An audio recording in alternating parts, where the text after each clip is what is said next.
ताज नगरी में किस तरह का माहौल है, इसके लिए हम सीधे रुख करेंगे ताज नगरी आगरा का। हमारे साथ पवन गौड़ इस वक्त सीधे तौर पर जुड़ रहे हैं।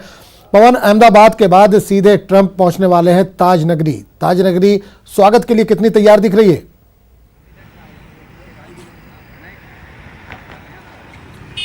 जी आजम, अपने मेहमान का स्वागत करने के लिए आगरा तैयार है। बिल्कुल जैसे एक मेजबान होता है किसी भी स्वागत समारोह में, किसी उत्सव में, जिस तरह मेजबान की जो भूमिका होती है वो भारत सरकार और उत्तर प्रदेश सरकार प्रशासन ने, आगरा प्रशासन ने पूरी तरह निभा दी है। आप देख सकते हैं मेरे पीछे बड़े बड़े कटआउट्स प्रधानमंत्री नरेंद्र मोदी और राष्ट्रपति डोनाल्ड ट्रंप के लगे हुए हैं स्वागत करने के लिए।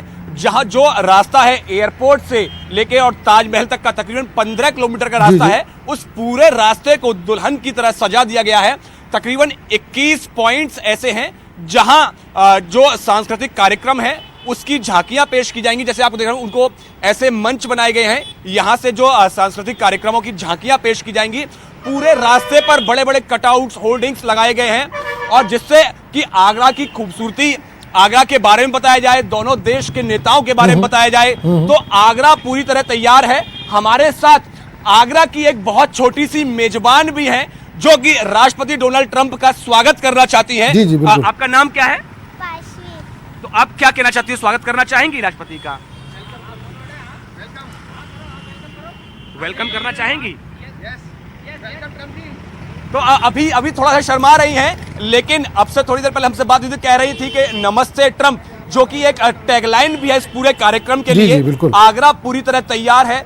पुलिस व्यवस्था की अगर बात करें, सुरक्षा की, तो पूरे रास्ते पर यहां पुलिस के अधिकारी लगातार मौजूद हैं, सुरक्षा व्यवस्था लगातार बनाए हुए हैं और लगातार अधिकारियों के द्वारा ये अपील की जा रही है, क्योंकि आज वीवीआईपी मूवमेंट है, कम से कम लोग घरों से बाहर निकले, जिससे कि कोई भी सुरक्षा व्यवस्था या कोई किसी समस्या कम से कम नंबर्स में लोग बाहर निकले ताकि दिक्कत ना हो सिक्योरिटी के लिए। चलिए, बहुत बहुत शुक्रिया। बिल्कुल बिल्कुल पवन, आपके पास लौटेंगे। फिलहाल इस तमाम जानकारी के लिए पवन गौड़ ताज नगरी से बहुत बहुत शुक्रिया।